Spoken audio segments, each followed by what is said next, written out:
Hello friends. കണ്ടോ താമരയെ പറ്റി കുറേ പ്രാണികൾ തേന്നുകരുന്ന് കണ്ടോ? ആ, വിഷുവിന്റെ വരവായിട്ട് കണിക്കൊന്ന എല്ലായിടത്തും ഇങ്ങനെ പൂത്ത് നിൽക്കുക. കണിക്കൊന്നൊന്നും വെക്കാനുള്ള ഒരു അവസ്ഥ എനിക്കില്ല കേട്ടാ. ഇപ്പൊ മിനിയേച്ചർ രൂപം ഉണ്ടെന്നൊക്കെ പറയുന്നുണ്ട്. താമര ആയാലും അതെ, കുളത്തിലൊന്നും വെക്കാനുള്ള അവസ്ഥ ഇല്ലാത്തതുകൊണ്ട് ഞാൻ ചട്ടികളിലാണ് വളർത്തണത്. താമര ഒരിക്കലും എന്നെ നിരാശപ്പെടുത്താറില്ല കേട്ടോ. അപ്പൊ ഈ ഒരു താമര വെക്കുമ്പോൾ താമര മാത്രമല്ല, അതിനോട് ബന്ധപ്പെട്ട് എത്രയോ ജീവജാലങ്ങളാണ് വളരണേ. അപ്പൊ നമ്മുടെ ജീവിതവുമായിട്ട് അങ്ങനെ തന്നെയാണ്. ഒരുപാട് ജീവജാലങ്ങൾ വളരുന്നതുകൊണ്ടാണ് നമുക്കിങ്ങനെ മുന്നോട്ട് പോകാനായിട്ട് പറ്റുന്നത്. നമ്മൾ മനുഷ്യർ ഭയങ്കര അഹങ്കാരത്തോടെ പറയും, ഓ എൻ്റെ കാര്യമൊക്കെ ഞാൻ നോക്കിക്കോളാന്ന്.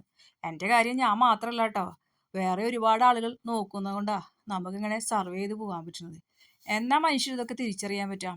അപ്പൊ പിന്നെ നമ്മൾ ഈ പ്രകൃതിയെ നോക്കിയും കണ്ടൊക്കെ വളർന്നു കഴിഞ്ഞാൽ നമുക്കത് വളരെ എളുപ്പത്തിൽ മനസ്സിലാക്കാൻ പറ്റാവുന്ന ഒന്നാട്ടോ. ഇത്രയ്ക്ക് വലിയ അഹങ്കാരമൊന്നും ഈ പൂവിനും വേണ്ട.